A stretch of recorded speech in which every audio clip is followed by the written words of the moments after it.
E começando mais um Nerd Verso Cast, eu sou o Leandro Viana e hoje aqui é um misto de emoções. A gente está feliz por ter visto a melhor adaptação de um game da história e triste também porque a primeira temporada chegou ao fim. Mas para comentar então todos os detalhes desse ótimo último episódio aí, deixa eu apresentar o Marcelo. Fala aí, meu. E aí, meu, é verdade, bem isso, né, cara? Foi assim, quando eu vi que o episódio teria 43 minutos, eu fiquei um pouco tenso, porque eu imaginei que não daria tempo, mas foi bem aproveitado, cara. Foi um episódio muito redondinho, assim, ele conseguiu fechar todas as pontas, não ficou nenhuma ponta solta. Eu acho que foi uma adaptação digna, assim, cara, de todos os prêmios possíveis. É a primeira vez que eu vejo uma adaptação de jogo em que há um respeito grande à obra, assim. E, pô, fiquei muito feliz, cara. Eu realmente, depois do episódio 8 ali, eu fiquei um pouco com receio que eles fossem correr demais até o final. E no fim eu não senti isso, cara. Acho que teve um drama legal, acho que ficou um dilema muito legal para as pessoas discutirem por um bom tempo ainda, enquanto esperam a segunda temporada. Então, sim, foi essa série aí, foi uma surpresa lá no início, eu não sabia se eu tava botando fé, mas eu acho que calou a boca de todo mundo, assim. Foi praticamente perfeito, cara. Fiquei muito feliz. Aí, e já então que a gente vai falar da melhor série do ano, eu quero fazer um paralelo e falar da melhor loja de roupas com tecnologia. Eu tô falando da Insider, que tem roupas aí masculinas e femininas. Pô, e daí é uma variedade incrível aí, roupa pro dia a dia, esporte, íntima. E eu quero te fazer um desafio, Marcelo. Já que o podcast então é sobre um mundo pós-apocalipse, me diz aí qual item da Insider tu escolheria e por quê? Cara, não precisa nem pensar muito, na verdade. Eu acho que seria a Tech T-shirt, porque ela tem um tecido de origem natural que acaba sendo 2 vezes mais macio que o algodão. Tem uma tecnologia anti-odor, e isso é importante. Não precisa passar, evapora o suor rapidamente, não desbota e dura muito mais que uma camiseta convencional, né? Então ela é perfeita. E não falando só para o mundo The Last of Us, obviamente, mas falando para o nosso mundo, no nosso dia a dia, isso é maravilhoso. Então, assim, se vocês querem conferir outros produtos, vou deixar na descrição desse podcast o site da Insider, é só clicar. Vai ter também o Instagram, que é o @InsiderStore, sigam eles lá. E agora, a melhor notícia de todas, Marcelo. Os ouvintes e seguidores do Nerdverso vão ter aí 12% de desconto, é só aplicar o cupom NerdversoCast. Então aproveita aí, clica no link que está na descrição, escolhe lá os teus produtos, aplica o cupom NerdVersoCast para ter os 12% de desconto aí e ser feliz. Boa! Vamos começar então a falar aqui do episódio. Né? O último episódio de The Last of Us, né, coroa então toda essa linda primeira temporada. Eu diria que ele só não foi perfeito, Marcelo. Essa temporada não foi perfeita na minha visão. Eu discordo um pouco de ti. Eu acho que ele cometeu um pouquinho do erro, não tanto assim o erro do episódio 8. 43 minutos pra conta, assim. Eu acho que o final eu achei pouco. Acho que poderiam explorar mais, um pouco mais de tempo nesse último episódio, tá? Ele não é tão corrido quanto o anterior, né? Mas eu acho que faltou, prejudicou um pouquinho, sabe? Eu não vou passar pano assim por ser apaixonado pelos jogos. Eu acho que prejudicou um pouquinho esse desenrolar da história, sabe? Tem um ritmo estranho, porque até o sétimo episódio as coisas elas vinham com muita calma e depois ficou algo meio frenético, mas claro, né, que isso não diminui em nada o grande final, né, ele é emocionante, é igualzinho aos games, tem momentos inesquecíveis, é o drama, as atuações, velho, isso é impecável e sim, é uma das melhores primeiras temporadas de todos os tempos. Ela não é perfeita e isso é bem fácil assim de corrigir para a próxima temporada, né? No final desse podcast a gente ainda vai responder se o Joel estava certo ou não, mas comenta aí, Marcelo, a tua percepção aí do episódio em si, da série em geral também. Cara, em termos de episódio, sim, podia ser maior. Eu fiquei muito chateado quando vi 43 minutos. O que me passa na cabeça é que talvez a HBO não colocasse muita fé nessa série aí. E talvez por causa disso, então eles acharam que 9 episódios já teria de bom tamanho. Se eles soubessem do sucesso que ia fazer, com certeza esses caras eles iam fazer mais episódios, iam explorar muito mais, que a gente sabe que essas empresas fazem isso, né? Quando vê que tá entrando uma grana ali, tá fazendo sucesso, os caras começam a criar tudo que é tipo de coisa em cima. Então, eu acho que ninguém esperava fazer o sucesso que fez, sobretudo pelo estigma que séries e produções cinematográficas baseadas em jogos tem, cara. A gente sabe quanto fã do jogo é chato, eles realmente incomodam e reclamam de tudo, assim. Mas é porque no cinema, realmente, cara, as produções cinematográficas baseadas em jogos, elas não têm um bom histórico. Então, eu acho que pouquíssimas pessoas estavam colocando fé nessa série. Por isso que eu falei antes ali que eu acho que ela calou a boca de muita gente.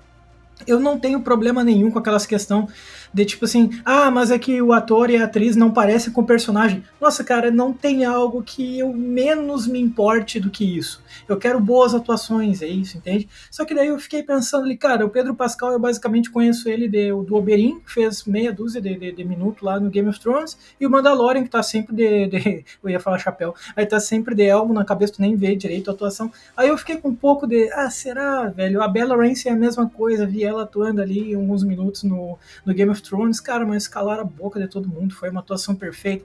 No episódio de ontem, o Joel, né, o Pedro Pascal mandou mais bem ainda, cara, meu Deus do céu, que atuação maravilhosa dele. Então acho que os dois atores ali, né, tanto ele quanto ela tiveram tempo para mostrar quem de fato eles são dentro da série, e a qualidade de atuação que os dois têm fica indiscutível, assim, cara. E como eu falei, essa série, ela é para mim já assim o grande novo patamar que os outros vão ter que seguir, cara. E eu espero que sigam, cara. Eu espero que sigam, porque quando tu mexe com uma marca consagrada para uma base de fãs, de milhões de pessoas, tu tem que ter um mínimo de respeito ao tocar naquilo ali. E a gente não vê muito isso quando fazem produções baseadas em jogos. Essa não. A gente viu todo o carinho que o Neil Druckmann e o Craig Mazin colocaram aqui, os atores e as atrizes colocaram nas atuações. Então, assim, claro que tem algumas coisas. Ontem eu queria ter visto talvez alguns infectados, a questão do túnel lá, dos infectados, poderia ter aparecido? Poderia, mas assim, meu Deus, o episódio é ruim, como eu vi meia dúzia de loucos chorando, porque foi ruim, porque eu falei, mano, vai dormir, velho, pelo amor de Deus. Criticar é uma coisa, agora sair falando, porque ficou uma merda, porque ficou ruim. Sério mesmo, pelo amor de Deus, mano, temos 12 anos pra agir dessa forma. Óbvio que a série tem esses seus problemas, mas no geral, velho, ela é assim, é um novo patamar, e espero que de fato todas as outras que vão ser baseadas em jogos tenham ela como grande exemplo de como fazer uma adaptação baseada em jogos. Eu adoro o Marcelo, super sincero, tenho certeza que os ouvintes também gostam, hein? E só pra relembrar, eu gostava do Pedro Pascal, que eu via ele em Narcos na primeira, segunda temporada lá, então enfrentando lá o narcotráfico. Mas, velho, o episódio em si aqui, esse último episódio, ele começa com um flashback de 15, 14 anos atrás, que é uma grande homenagem aos fãs, a Ashley Johnson, Marcelo. Ela é a Ellie nos jogos, trouxeram aqui ela pra ser a mãe da Ellie na série. É também uma metáfora bonita, porque nas duas produções a Ashley, ela dá vida, né? Dá a vida pra Ellie na série aqui. Mas, cara, esse flashback em si, ele não existe no jogo, mas é legal que dá a entender o porquê da Ellie ela possa ser imune. Pra mim, não é certo assim que seja 100% aquela mordida ali, né, que a mãe da Ellie sofreu, né, que o bebê então talvez esteja recebendo os nutrientes pelo cordão umbilical, recebeu talvez uma porcentagem mínima para o organismo criar uma defesa contra o cordíceps, né? Não deixa claro, não é 100% isso, né? Talvez o bebê é apenas uma evolução, aí, uma adaptação do que aconteceu ao decorrer do apocalipse. Mas claro que os produtores deixam entender isso claramente nessa cena.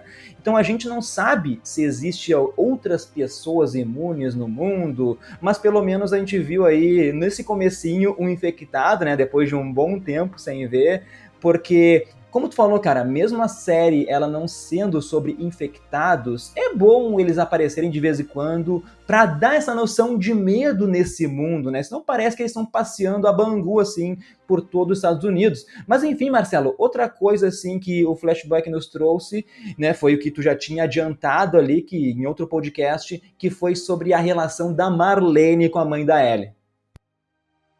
O que acontece é que assim, o flashback foi muito legal. Eu admito que quando começou o flashback eu fiquei brabo, velho. Quando começou o flashback eu falei, peraí, cara, vocês vão fazer um episódio de 40 minutos e ainda colocam um flashback, velho, sabe? Eu já comecei a ficar nervoso ali, que eu achei que ia ficar muito corrido. Mas aí quando eu vi que era a mãe da Ellie, aí eu entendi que foi legal colocar ela, porque realmente o jogo não explora isso, cara. E eu só senti falta de um negócio, né, no jogo. A gente sabe que a Ana, a mãe da Ellie, é uma enfermeira, e ela é muito amiga da Marlene e tal. E quando ela vê que ela vai morrer e tal, ela deixa uma carta escrita pra Ellie, e ao longo do jogo a Ellie anda com aquela carta na mochila e com o canivete dela, com a faca, né? E às vezes ela lê a carta, é uma carta muito bonita.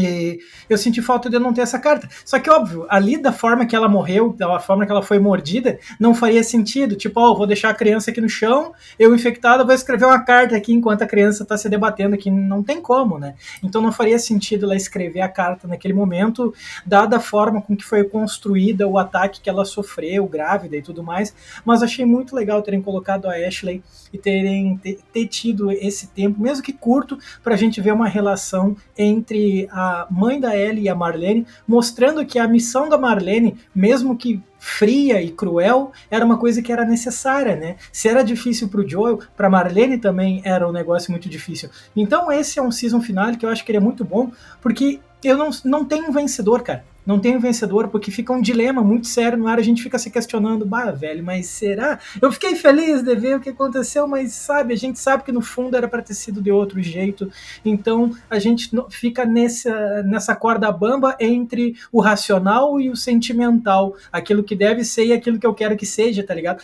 Então ficou muito em cima disso. Não à toa a Bella Ramsey falou antes do episódio que muita gente ia ficar dividida ao final do episódio, e com certeza, porque vai ter muita gente que acha que a Ellie tinha que ter morrido. Por mais difícil, ela devia ter morrido. Enquanto outras pessoas não. Outras pessoas vão dizer, não, velho, pô, sentimento acima de tudo, não tem como abandonar a guria e tudo mais. Então, muito louco, cara. Por isso que eu adorei esse episódio, cara. E muita gente interpretou mal essa frase da Bella Ramsey, pensaram que ela estava dizendo que iam mudar totalmente o final do jogo, mas não, é o dilema que tu trouxe aqui. Eu acho muito legal como tu falou aí, o início e o final do episódio se interligam, porque são decisões importantes e difíceis. A Marlene mata a amiga e resolve então levar o bebê para Boston, enquanto o Joel também tem a sua decisão. Eu até achei engraçado, né, que ela falou ali pro maluco que ela deixou a Ellie no colo ali de um magrão. Ele fala assim, ó, não deixa ela escutar isso. Pô, e em 2 segundos ela mete um tiro, um barulhão do caramba, Marcelo. Mas enfim, voltando pra 2023 aí, a gente tem o Joel e a Ellie, que estão assim, destruindo nas atuações, velho. É muito legal ver o Joel feliz de novo.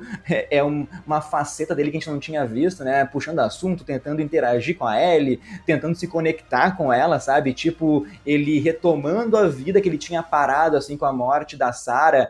Ele tentando ser um pai novamente, né? Então, óbvio, tem uma parte mais sombria numa conversa ali, quando a série aborda a tentativa de suicídio do Joel. Cara, é incrível como o Joel agora, ele tá à vontade para falar dos traumas, né? Ele diz depois que a Sarah morreu, ele não tinha, assim, mais expectativa de querer viver. Tentou se matar lá com um tiro, mas ele acabou hesitando, teve medo ali, o tiro só deixou ele meio surdo mesmo.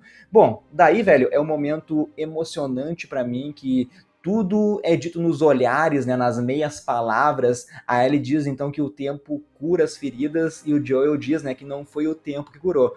Ninguém precisa explicar isso, todo mundo entendeu que a Ellie deu uma razão pro Joel viver, que ele tá cheio de planos agora pro futuro dele. E tipo, isso não tem nos games, né? No máximo, os fãs especulam que em certo momento da vida o Joel tentou, sei lá, se suicidar, sabe? Porque tem uma parte, assim, do jogo que ele e a Ellie se deparam ali com 2 corpos numa banheira em um hotel, e a Ellie diz algo assim que, esses magrão aí escolheram um caminho mais fácil, e o Joel retruca, ele fala assim, ó, não existe nada fácil nisso, Marcelo. Não, é aí que tá. Por isso que é tão genial, velho. Não tem nada fácil nesse processo todo aí. Não tem absolutamente nada fácil. Tudo é muito difícil, mas como é bom, como é legal ver o Joel, porque o Pedro Pascal, o Joel no caso, ficou a temporada inteira fechado. Ele não se abre com ninguém.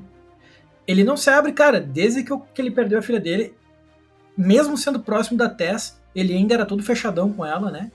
Esse episódio foi a única vez que eu vi o Joel contente e puxando conversa, falando piada e pedindo pra ele trazer o livrinho de piadinhas e trocadilhos e tudo mais, pra ela ler as piadinhas, pra ele dar risada e tal. Só que ela sabia o que estava para acontecer, ela tinha noção. Eu acho que essa jornada, além de ser uma jornada do ponto A ao ponto B, eu acho que o mais bonito de ver não é só o quanto eles crescem enquanto relação entre os dois, mas o quanto eles crescem enquanto pessoa. Olha o quanto a Ellie evoluiu nesses mais de 3.000 quilômetros que eles andaram juntos, cara. Veja o quanto a Ellie evoluiu enquanto pessoa, que no final o Joel fala, se tu não quiser fazer isso, não faz. Aí ele fala, não, mas eu vou fazer, porque esse é o meu objetivo na vida, essa é a minha missão, eu vou cumprir. Ali, cara, parece que a Ellie já envelhece uns 60 anos, assim, sabe? Tu olha na tela, nossa, cara, ela tem uma percepção que antes ela não tinha. Lembra lá no primeiro episódio, ela toda felizinha. Eu nunca vi infectado direito, não sei o quê. Daí, sério que tem uns grandão, não sei o quê. Agora ela tá toda ali, já atravessou o país, cansada, viu um monte de coisa e sobreviveu, e ela sente que ela leva um monte de mortes nas costas dela e que ela tem que fazer isso por essas pessoas, né, cara? E nem o Joel entende dessa forma. Então eu acho que além da evolução da relação dos dois, que é muito bonita, de ver o Joel falando da Sarah abertamente, de ver o Joel falando de temas que para ele são temas quase intocáveis dele falar com outra pessoa, eu acho que é legal ver também a Ellie evoluindo enquanto pessoa, e isso reforça a existência do flashback lá no início, pra gente ver o nascimento dela e a mãe dela falando para ela, tu é uma guria muito forte. E ela realmente mostra isso ao longo da série, então ela meio que cumpriu aquela profecia lá que a mãe dela meio que deixou quando ela nasceu. E isso aí para mim foi uma conexão perfeita, assim. Cara, é um amadurecimento gigante da Ellie do primeiro episódio aqui pro último. E eu quero agora deixar tu falar, Marcelo, porque era a cena mais esperada por ti. Tu falou que ia tocar fogo na Warner se não aparecessem as girafas, e elas apareceram. E o melhor de tudo, eram girafas de verdade, velho. Girafas, cara, eu fiquei muito feliz, cara, de ver aquelas girafas ali. A hora que eu vi que ela subiu as escadas e saiu correndo, tem que ver um negócio muito rápido aqui. Eu falei, cara, é a minha girafa, mano, finalmente minhas girafas. Eu tava com medo que não tivesse, cara. Quando eu vi que tinha 40 minutos de episódio, eu falei, cara, não vai dar tempo de colocar as girafas. E pra quem tá ouvindo aí, talvez ache estranho eu ter essa não sei, cara, eu não saberia explicar qual foi a conexão que eu tive com essa cena das girafas no jogo, mas eu lembro que eu joguei Last of Us quando eu me mudei para Porto Alegre, foi no ano que eu tava de mudança para cá. E eu lembro que eu sempre fui meio obcecado por videogame, eu me mudei para Porto Alegre e na minha casa não tinha quase nada, cara. Eu não tinha quase nada, eu tava recém começando a trabalhar, tá ligado? Era ali por 2014, 2015. E aí com um dos meus primeiros salários eu comprei um PS4 e aí eu comecei a jogar o Last of Us Remastered, porque eu nunca tinha jogado ele no PS3 porque eu não tinha, tá ligado? E aí eu comecei a jogar esse jogo e eu andava muito nervoso, porque, cara, recém tava começando o trabalho, não conhecia quase ninguém aqui. E eu lembro que quando eu cheguei nessa cena, cara, eu não sei por que exatamente, mano, mas eu larguei o controle do lado e eu acho que eu fiquei chorando uns 10, 15 minutos sem parar, assim, porque aquela cena, ela me tocou de um jeito, assim, que eu não sei explicar exatamente. E ontem eu fui procurar a música que toca, que é exatamente a mesma música que toca no jogo, tocou ontem quando eles encontraram as girafas, eu achei isso lindo. Cara, os comentários das pessoas embaixo falando, cara, essa cena foi a cena que mais me marcou no jogo. Eu sei que tem cenas mais marcantes, mas essa foi a que mais me marcou. Eu vi um monte de gente comentando isso. E é real, cara. Por que será que essa cena marca tanto? Será que é porque tu tá vendo uma guria que tá vivendo num mundo completamente quebrado e perdido, e ela tá achando ainda um motivo para ficar, tipo, meu Deus, olha que legal, um motivo para viver e conhecer coisas e tudo mais, cara. Nossa, achei isso muito legal. E outra coisa que eu andei lendo, porque eu nunca ia reparar isso aí, eu respeito demais quem repara, no episódio 6, quando eles chegam em Jackson, a Ellie tá no quarto dela lá lendo um diário. Lembra que ela tá num quarto todo bonitinho, que ela fica lá lendo um diário? Quando o Joel entra no episódio 6, a câmera filma ele entrando, atrás dele tem um pôster de uma girafa, e quando a câmera volta para ele, do lado dela, do lado do diário, tem uma pelúcia de uma girafa, meio que já profetizando que no futuro ia aparecer as cenas das girafas ali. Não tinha reparado, depois eu li e falei, cara, como assim, mano? Realmente não tinha parado para pensar como é legal essas pequenas conexões. Então eu fiquei feliz dessa cena, por ela ser uma coisa pessoal para mim, uma coisa que me emocionou muito lá quando eu joguei o jogo, mas acima de tudo porque ela ficou muito fiel ao jogo com a música, e tu repare que o Joel, quando as girafas a Ellie tá dando comida para as girafas, o Joel não olha para as girafas, ele fica olhando para Ellie, né? Ele fica encantado com ela, assim. Ele já tá vendo ela quase como a Sarah. Claro que ele sabe fazer, né? A divisão, não tô dizendo que ele vê ela como a reencarnação da Sarah, não é isso. Mas ele vê ali um novo propósito para a vida dele. E é muito louco tu ver isso na expressão facial dele. Por isso que eu achei a cena fez tão jus ao jogo, assim, cara, em termos de respeito e carinho e tudo mais. Foi muito foda, muito foda. Sim, sim, sim. Mas, ô Marcelo, eu acho que a gente comentou, assim, das girafas lá no podcast 6, se eu não tô enganado, a gente falou assim. E pô, a maior parte das cenas marcantes de The Last of Us são tristes, então por isso que a parte da girafa é algo marcante pra gente, porque é algo bonito, né? As girafas são importantes porque, em primeiro lugar, a gente vê, assim, de novo, como tu disse, né? É um lado criança da Ellie, ela dá, assim, umas risadas bobas ali, né? Alimentando o bichão. Cara, e essa cena é fundamental porque depois de tantas mortes, depois de tanto caos, esse encontro faz a gente lembrar que ainda existe o bem, existe a paz, né? Então, depois das girafas também é um momento que o Joel ele se abre, ele fala sobre o passado, ele se sente feliz ali e sente confiança para comentar mais sobre o suicídio, por exemplo, com a Ellie. E, seguindo em frente, a gente tem a cena do hospital, que eu acho meio rápida, podiam explorar mais, sei lá, fazer uns testes na Ellie. Se fosse em Walking Dead, né, o hospital ia durar uns 8 episódios, tá ligado? Mas, assim, ó, eu acho que tá bem claro que o Joel, ele achou na Ellie o propósito de viver, o motivo de lutar novamente. Tipo, o Joel tá sendo ali totalmente egoísta nesse momento. A gente sabe que a Ellie queria achar a cura, ela comentou isso antes, era a missão dela. A gente tá aqui até, sei lá, a gente pode se questionar, né, de onde que os vagalumes, sei lá, iriam tirar recursos para fabricar aí essa cura em massa, mas toda a cena do hospital é para mostrar que o amor ele também pode ser destrutivo, né? E essa é a magia de The Last of Us. A ideia era chegar no hospital, dar um pouquinho de sangue da Ellie e voltar para Jackson viver feliz. Isso era o pensamento do Joel. No momento que ele assim descobre que precisam sacrificar a Ellie, que a Cordyceps cresce no cérebro,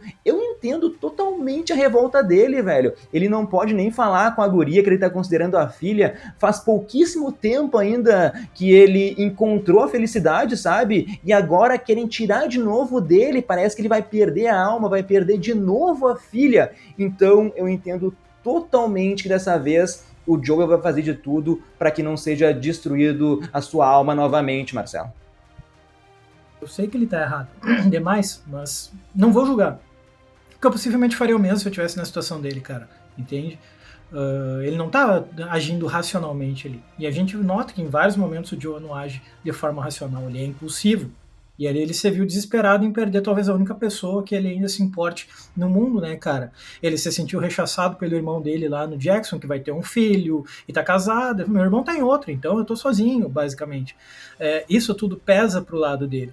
Sim, a cena do hospital poderia ser maior, poderia ser mais trabalhada, mas ver o Joel atirando em todo mundo em câmera lenta com a música da introdução tocando atrás, a música tema do jogo tocando atrás, ficou muito bonito, cara, metendo bala em todo mundo ali em câmera, o cara matou um hospital inteiro para salvar ela, entrou na sala de cirurgia, meteu bala no médico. E por que eu não julgo? Porque no jogo tu pode ter a escolha de não matar quem tá na sala dos médicos lá, né? Eles se rendem. Só que, sobretudo as enfermeiras, eu vi que ali ele não matou as enfermeiras. Eu lembro que no jogo, cara, eu trouxe aquilo tão pro meu lado pessoal, que quando eu entrei, eu lembro que eu entrei com a metralhadora, eu entrei naquela sala da operação e comecei a meter bala em todo mundo, cara. Quem tava na frente, eu meti bala, não sobrou ninguém vivo lá. Pega ele no colo e sai fora caminhando. Então, é exatamente aquilo, tá ligado? Foi muito bem construído. Cara, até a forma com que o médico se movimenta para trás ali, tipo, não vai pegar ela, não sei o quê, ficou igual ao jogo. Então essa questão da fidelidade que a gente vem batendo desde o primeiro episódio, isso se manteve até o final, assim, cara. Então teve um fechamento perfeito. Claro, poderia ter sido mais explorado, talvez na hora que ele estivesse descendo com a Ellie ali, poderia ter aparecido uns infectados muito louco para meter bala. Mas, cara, só para dar um tiro no infectado, só para lembrar que tem um infectado andando ali, entende? Entendo que o Neil Druckmann e o Craig Mazin talvez não colocaram tantos infectados assim, para não passar a imagem de que é um novo Walking Dead, com tapado de zumbi para lá e para cá. Mas em alguns momentos eu realmente senti falta. Tipo, a cena do túnel do jogo poderia ter sido colocada, seria legal. Acho que teria tempo para isso, faria sentido, entende? Então, mas cara, foi curto, mas foi legal de novo. Inclusive, depois eu vou assistir de novo, porque foi muito legal de ver o Joe atirando todo mundo. Sim, meu, essa cena da matança no hospital, pra mim, ela foi perfeita, assim, falando artisticamente, sabe? A câmera lenta, as mortes, o som que a gente não tá ouvindo, sabe? Tá meio abafado. É tudo muito bem planejado, é tudo triste, tá? A série tá enfatizando, assim, esse lado cruel do Joe, esse lado assassino dele. É como se fosse, assim, uma outra personalidade, né? O Joel, pro Joel, ele tá agindo em legítima defesa, quando na verdade ele tá matando até as pessoas que estão se rendendo, sabe? E mesmo que os vagalumes enxerguem, assim, na Ellie uma possibilidade de cura, ninguém tá dando 100% de garantia que matando ela eles vão conseguir produzir assim essa tal vacina. Ninguém tem certeza que vai funcionar. O cirurgião lá tá pensando que talvez vai conseguir, né? Então é muito bom quando o Joe ele chega na sala de cirurgia, o cirurgião pega ali um bisturi, né, para tentar se defender, e como tu disse, o Joe já mete uma bala na cabeça, não quer nem conversa, velho, não tem esse papo. O Joe ele mata todo mundo, ou quase todo mundo, como tu falou ali, as enfermeiras ele poupou, né? Porque, sei lá, meu, ele e a Ellie, ele mata porque senão ele e a Ellie vão continuar sendo alvo, sabe? Mas vale notar que tem uma cena, assim, de uma pessoa que escapa desse massacre do Joe, além das enfermeiras, que ela tá correndo pelos corredores. Cara, e daí se o Craig Mazin e o Neil Druckmann quiserem, eles podem até fazer uma conexão na segunda temporada tranquilamente, podem mostrar a visão dessa pessoa correndo e fugindo, assim, para iniciar uma segunda temporada, iniciar um novo arco, Marcelo. Não se preocupem, a gente não vai falar nada muito além disso, assim, em termos de spoiler de segunda temporada. Mas sim, dá para fazer um negócio massa aí, dá para fazer um negócio muito legal de conexão entre o 1 e o 2. Cara, tem um pano pra manga, tem muita coisa para explorar aí. E, cara, eu acho que agora a HBO, assim, os caras chegaram e falaram, mano, a gente vai precisar de 1 bilhão aí pra fazer os caras falar, toma aqui, irmão, toma aí. Tipo, agora não tenha dúvidas, assim, que os caras vão despender uma grana boa. A próxima temporada, cara, certo que não terá 9 episódios, vai dar para explorar mais. Mas tem uma coisa também que eu acho que é importante de destacar, que já os produtores já falaram que a segunda temporada não vai ser baseada fielmente no jogo, não. Ele e o Neil Druckmann já estão discutindo, o Craig Mazin e o Neil Druckmann já estão discutindo de mudar várias coisas ali, e que eles vão trabalhar com eventos entre o 1 e o 2, e algumas coisas ligadas ao 2. Então eu acho que eles foram muito mais enfáticos na questão da fidelidade no primeiro, e agora na segunda temporada eles vão se dar liberdade para trabalhar com outras coisas também. Quem já jogou o 2 talvez entenda o porquê isso se faça necessário. Tá? Óbvio que eu não vou falar aqui porque senão pode estar dando um spoilerzito aí, mas existe aí então um motivo para que isso seja feito antes que alguém chore, porque eu vou mudar, porque não sei o quê. Não, mas existe sim um motivo. Agora, eles foram muito enfáticos nessa coisa. Não, é a nossa série, a gente vai fazer do jeito que a gente acha que tem que ser feito e não vai ficar necessariamente preso a tudo que está acontecendo no jogo. Então, eu acho que talvez a primeira temporada foi aquela coisa assim, tipo, ó, tá aqui o que vocês querem. Agora a gente vai fazer do jeito que a gente acha que tem que ser feito aqui. Então talvez possa vir coisa um pouco diferente aí que vai fazer a galera ficar nervosa, né? Mas eu só quero a confirmação da segunda. Não, já teve a confirmação, né? Tô viajando, já veio faz um tempo já. Mas que venha logo, cara, porque eu não quero esperar tanto tempo para saber agora o que vai rolar e como é que eles vão fazer e tudo mais. E nós precisamos de uma Bella Ramsey talvez um pouco mais velha aí, né, cara? Porque lembrando que nós temos uma Ellie aí com seus 18, 19 anos ali, ela já tá bem mais velha no 2 e tudo mais. E como que isso será feito daí, né, com a Bella Ramsey e tal. Jamais diria para trocar de atriz, ela é a Ellie perfeita, né? Tem que seguir isso, aqui acho que isso não tem nem que falar, mas só para deixar claro, obviamente. E sim, teve um fechamento, cara, muito legal, muito bom. E aí a gente vai se encaminhando para aquela parte do carro, né? Em que. Para a parte do carro, não, na verdade, para a parte da Marlene, antes de chegar no carro, que eu acho que ainda é um dos pontos fortes. E, meu, repara um negócio. Ali, a Marlene teve chance de matar o Joel, né? E ela não matou, ela saiu pelas costas dele e ela ainda quis conversar com ele, né? Tipo, mano, não adianta salvar ela agora pra ela morrer trucidada por infectados depois. E eu tava na frente da TV de braço cruzado e falei, pô, velho, eu não queria concordar com ela não, mas eu vou ter que concordar com ela, tá ligado? Mas dava pra ver que o Joe tava com uma arma embaixo da roupa da Ellie ali, né, cara? E entendi que tudo que ele falasse naquele momento seria tudo sentimental, fruto da relação dele com a Ellie, né, cara? Então, fiquei com pena da Marlene, mas entendo totalmente o lado do Joe. Não sei se tu teve essa mesma sensação.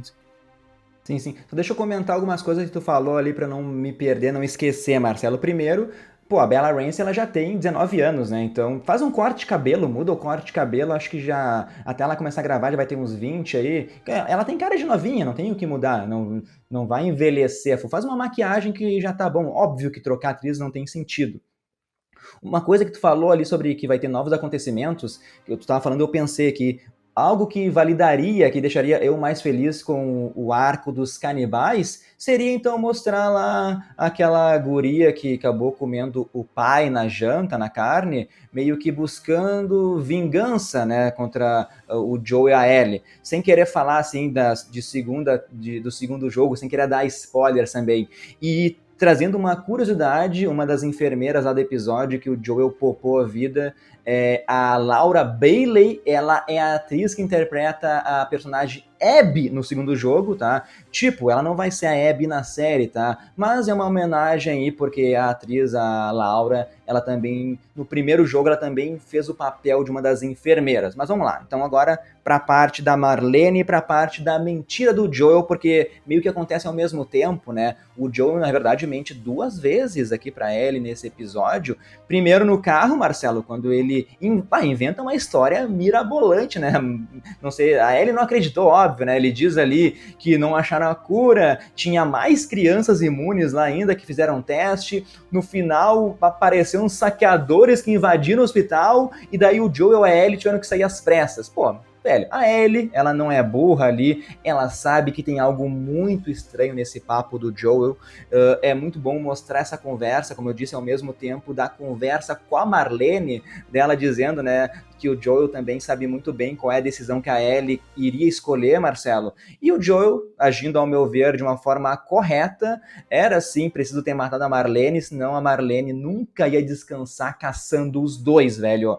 E a temporada, pra mim, acaba assim de uma forma incrível, porque a Ellie pede ali pro Joe de novo, velho. Jura que toda essa história maluca é verdade. Dá pra ver que é difícil pra ela aceitar, né? É difícil ela acreditar. E nesse momento o Joe então tá no seu extremo entre amor e egoísmo, porque ele mentiu realmente porque ele ama ela, né? Porque ele não quer perder a Ellie, mas ao mesmo tempo ele tá meio que tirando todo o propósito de vida da guria. Ele não tá deixando a Ellie realizar o sonho, realizar a missão que tu falou antes. Ele tá mentindo, tá traindo a confiança nesse momento da Ellie. Isso com certeza vai ter consequências, é como acaba a série, tá ligado? E o final é muito bom, porque ela larga ali um tudo bem, pô, mas no olhar da Ellie dá pra ver que ela não acredita 100% no Joel. Ela entende assim, ó, eu também entendo, e respondendo a pergunta, o Joel, óbvio que o Joel tá errado, mas como o Marcelo disse, eu também, velho, faria a mesma coisa, meu. Nesse final, assim, eu sou Team Joel, tamo junto, o negócio é tocar o foda-se, matar todo mundo, proteger quem a gente ama, Marcelo. Total, cara. Também, porque como eu falei ali, eu sei que ele tá errado, mas eu faria da mesma forma, então eu não vou julgar o cara também, ficar dando moral em cima de coisa que eu não faria diferente, sacou? Então, a hora que a Ellie tá no carro, ela sabe, cara, ela realmente, ela sabe, mas eu tava vendo a Bella Ramsey falar um negócio que faz muito sentido, e a Bella Ramsey fala, cara, a Ellie sabe que o que ele tá falando é mentira. Mas ela se força a acreditar naquilo ali, porque talvez ela não consiga lidar com o fato de que o único propósito da vida dela foi tirado pela pessoa que ela mais gosta e que ela mais se importa na vida, entende? Então, pô, ela descobre que o Joel acabou com aquilo ali. E não foi por mal, mas ele tirou o propósito da vida dela, que era ajudar aquelas pessoas e tirar aquele fardo das costas dela, de todo mundo que morreu, para ajudar, de certa forma, nessa jornada, diretamente ou indiretamente. Então, quando eles estão caminhando, se aproximando de Jackson, ela tá tão soturna quanto ela tava lá antes deles chegarem no hospital. Antes de chegar no hospital é porque ela tava prestes a se despedir do Joe. Depois, quando eles estavam indo para Jackson, ela estava um pouco mais soturna porque ela sabia que, no fundo, o Joe estava mentindo, mas ela precisava acreditar naquilo ali, né, cara? Então ela se abre um pouco, ela fala da Riley, ela fala ali dos eventos do episódio do shopping, né? Ela conta pro Joe, e isso obviamente reforça a relação entre os dois. E ela pergunta mais uma vez, né? Tu jura que tudo que tu me falou é verdade? E ele pensa, igual no jogo, ele dá aquela hesitada. Juro. Como é que tu vai julgar? Como é que tu julga o cara depois de falar um troço desse, entende? Eu também faria o mesmo, então, né? Não tem muito o que falar. Cara, eu diria que é uma temporada quase perfeita, se não fosse assim o que faltou de minutos, sabe, pro penúltimo e pro último episódio. Eu entendo também que a série. Vamos para nosso bloco. Falando aqui, vamos pro nosso bloco de notas já, Marcelo, porque a gente já comentou quase tudo aqui sobre a série. Qualquer coisa a gente volta também. Mas eu entendo que a série não é sobre infectados. A gente sempre responde isso para quem reclama lá no Instagram, né, que tá vendo a série errada, vai ver Walking Dead, se quiser ver zumbi. Mas eu acho que podiam sim ter colocado um pouquinho mais para ficar essa impressão de perigo. Nos 2 últimos episódios eles não apareceram, meu. Então, pô, se a gente tira o flashback, então não apareceram de verdade. Podiam, como tu falou, meu, colocar a cena do túnel, do Joe e da Ellie enfrentando, assim, alguns infectados antes de chegar no hospital, pô, e aí, daí seria igual o jogo. Podiam ter colocado a Ellie e o David no episódio 8 juntos lutando contra os infectados também. Então esses 2 últimos episódios eu acho que podiam ser desenvolvidos com mais calma. As atuações são perfeitas, os diálogos são perfeitos. No game, como eu disse ali, eles lutam num túnel escuro e no final eles saem assim para ver a luz do dia. Então, imagina, é uma linda metáfora deles encontrando os vagalumes, sabe, do escuro para a luz, né? E então seria tipo um simbolismo perfeito aqui.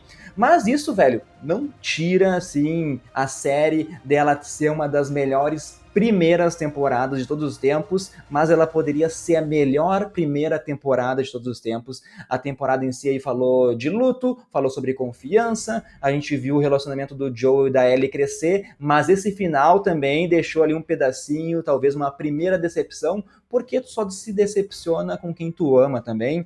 Então é uma adaptação fiel, é uma história linda, meu. Tô ansioso aí pra segunda, terceira temporada, que devem fechar os arcos dos jogos.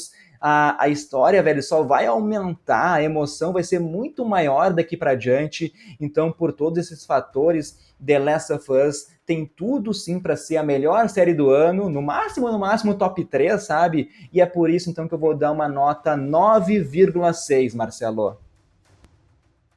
Não, uma boa nota, cara, uma nota justa. Eu acho que essa série ela vai ser lembrada por muitos anos como um marco, assim. Não só um marco cinematográfico, pelas belas fotografias, cenários muito bem construídos, diálogos muito bem criados, personagens muito bem desenvolvidos, atuações quase perfeitas, CGs perfeitos. Não tenho o que falar. Faltou infectado um pouco. E essa é a minha treta um pouco com a série. E não é nem treta, é só uma coisa, pô, teria ficado um pouco mais legal com os infectados. Não é treta, é só uma constatação, apenas isso. Mas isso não tira nada do brilho da série. Ela vai ser lembrada, sim, como uma das primeiras temporadas mais impactantes que nós vamos ter. Por causa disso tudo, cara, eu acho que ela traz um grande serviço para quem quer adaptar jogos e fazer jogos no cinema no futuro. Essa série vai servir de exemplo maior de como deve ser feito. Ela vai criar uma escola de adaptação para quem decidir fazer jogos, para quem decidir fazer filmes baseados em jogos e séries baseadas em jogos no futuro. Essa série ela tem que servir de base. Essa série ela deve causar vergonha em pessoas que fizeram coisas que mancharam franquias perfeitas, como Resident Evil, como Mortal Kombat, como Street Fighter, como Doom, que acabaram transformando videogames no cinema quase sinônimo de piada.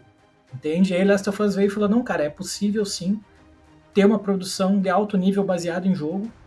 E eu acho que, pra mim, cara, a coisa mais importante que Last of Us fez foi trazer gente que não joga pra dentro de algo baseado num jogo e falar, cara, que história que é essa? Que história massa é essa? Eu não imaginava que um jogo tinha isso. Porque pessoas que cresceram na década de 80 e 90 e não jogam videogames, elas meio que tendem a diminuir videogames, a pular e catar moeda. Isso é um desserviço da Nintendo? De forma alguma. Eu amo a Nintendo. Tem que ter jogo assim. Tem que ter jogo assim. Tem que ter jogo leve. Não, nem todo jogo tem que ser pesado, tem que ser para pensar loucamente. E a Nintendo faz isso como ninguém. Mas como a gente tá na era de ouro da Nintendo na década de 80 e 90, muitas pessoas até hoje falam, o cara joga videogame, que coisa infantil. Cara, não. Last of Us tá aí pra provar isso, cara. jogos conseguem criar uma história que acaba sendo uma conexão muito maior com quem tá jogando. Porque o cinema é uma arte passiva. Tu tá assistindo o negócio. O videogame é uma arte ativa. Tu tá controlando o personagem. Tu te sente muito mais conectado com ele, porque tu levou ele até ali. Muitas vezes tu faz as escolhas que levaram ele até aquele momento. E sim, jogos têm histórias que, cara, são muito mais mirabolantes, às vezes muito mais complexas e dramáticas do que filmes. E eu acho que essa série mostra para as pessoas que nunca jogaram. Eu falo, cara, se vocês gostaram de The Last of Us, se vocês derem uma chance pro videogame, vocês vão descobrir histórias muito legais como essa, e tão dramáticas e tão perfeitas quanto. Vai jogar Last of Us 2, cara. Vai jogar Red Dead Redemption, vai jogar Detroit, vai jogar Metal Gear Solid, vai jogar Life is Strange. Cara, são tantos jogos com histórias maravilhosas aí que o cara pode jogar, e que às vezes ele fica travado porque ele criou a ideia de que videogames são coisas infantis e que tu não pensa muito. Então essa série, ela traz para cinema e para as pessoas aí que não jogam, falam, mano, isso aqui é a história de um jogo, velho. Isso aqui é no jogo, e no jogo consegue ser mais profundo do que tá aqui. Então, ele quebra com essa ideia de que videogames são coisas voltadas para criancinha e tudo mais, e mostra como as histórias construídas nessa arte ativa podem ter uma conexão muito maior com quem tá jogando do que qualquer outra coisa. E isso para mim é perfeito. Eu sou obcecado por videogame desde pequeno, e quantas vezes eu já tive que ouvir que videogame é coisa de criança, que videogame não é coisa de adulto. Cala a boca, velho. Cala a boca, se tu não sabe, fica frio. Se a última vez que tu tocou no videogame foi na década de 90, fica frio, não fala merda. Entende? Last of Us tá aí pra calar a boca dessa galera. Ah, não, porque é só bobagemzinha, mas aí tá na frente da TV chorando assistindo Last of Us. Isso aí é o quê? Isso é um jogo, velho. Isso é um jogo. Então, eu acho que essa série ela faz muito mais do que ela pretendia lá no início. Por causa disso, eu dou 9,8 pra ela, cara. Eu ia dar menos, talvez, 9,6, 9,7, mas eu não posso dar menos para ela do que Stranger Things, que é a minha série favorita, mas eu acho que ela tá no mesmo patamar da última temporada de Stranger Things, que é quase perfeita, tem as suas falhas. Então, para mim, Last of Us e Stranger Things estão aí no mesmo patamar, e, cara, só alegria, tem que comemorar que saiu uma série dessas. Um agradecimento à HBO, um agradecimento ao Craig Mazin e ao Neil Druckmann, que tiveram tanto carinho na hora de bolar essa série e trazer esse jogo para as telas das pessoas que não jogam e que jogam também. Foi um presente para todo mundo, mano. Porra. Linda fala perfeita do Marcelo. A média então fica aqui, ó, 9,7 pro Nerdverso para The Last of Us. E chegando ao final aqui do nosso bloco de abraços, que é sempre um oferecimento do curso Propulsa, que é preparação para Enem e vestibulares em matemática. Então, se está com dificuldade nessa matéria, procura o Propulsa lá no YouTube. E os abraços de hoje então são para Thaís Moraes, Igor Rodrigues, Samantha Matos, Camila Oliveira, Gessé Galvão, Leonardo Alves, Rodrigo Alexandre, Luiz Ouve, Gustavo Araújo, Viviane Araújo, Pedro Rodrigues, Ana Laura, Caio Aguiar, Tércio Ribeiro, Sol Cardone e para Ana Rosa Neri. Marcelo, então chegamos ao fim da talvez melhor série de 2023. Vai ser difícil aí bater The Last of Us, mas a gente sempre torce que sejamos surpreendidos, e essa semana a gente tem muita coisa para ver aí, tem Shazam, tem The Mandalorian, que continua também uma série excelente, Marcelo. E tem muita coisa pela frente aí, cara. Quarta-feira agora já tem aí Mandalorian, já vamos falar de Mandalorian. Já estamos fazendo aí também um podcast de um anime que tá, cara, voltou aí a boca de todo mundo, já tinha uma galera pedindo lá, vamos fazer também, então na semana que vem, no máximo, no próximo final de semana, já vamos estar falando de um anime maravilhoso aí também. E, cara, tem muita coisa pela frente aí. Obrigado quem acompanhou toda a jornada nossa junto da Ellie e do Joel aqui com nós, e sempre vem interagir com nós ali no Instagram, no YouTube e tal, a gente fica muito feliz com isso. E a gente agradece aí o carinho de sempre e tal, e toda enfim, essa atenção toda que a gente acaba também recebendo junto ali. A gente fica muito contente com isso, mano. Obrigado e até a próxima. É isso aí, então, pessoal. A gente se encontra no próximo Nerdversecast. Tchau, tchau.